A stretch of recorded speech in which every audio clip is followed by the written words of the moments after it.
Han, sabi ni Manang, nagpumilit ka raw makialam dito sa kusina para ipagluto ako. Kahit na hindi ka pa nakakakilos. Hayaan mo na ako. Alam mong, ito lang naman yung paraan para hindi ako mainip eh. Ang sabihin mo, talagang alam mo kung paano ako mapasaya. Alin? Yung ex-husband ko, never akong pinagluto. Buti pa yung kabit niya, nasikaso niya. But you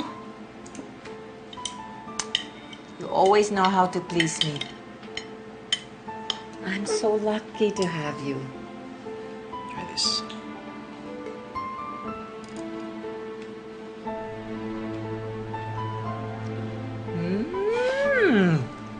Wow!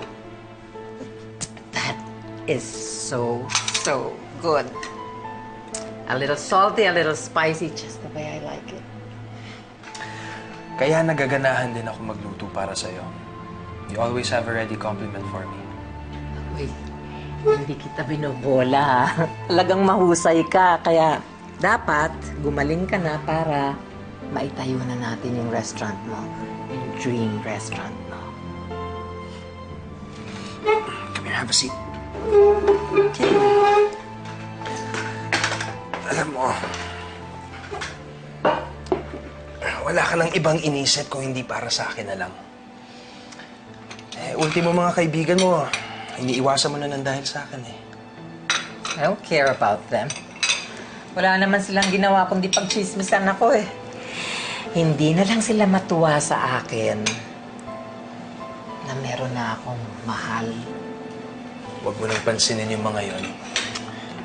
The important thing is that we found love. So now, Alfred, kailan natin sisimulan ang plano mo? Anong plano? Di ba gusto mong gantihan si Rina Mercado?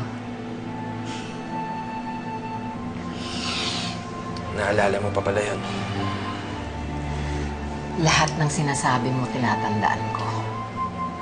Lahat ng gusto mo, ibibigay ko sa'yo. Tutulungan kita. Pareho tayo ng pinagdaanan eh.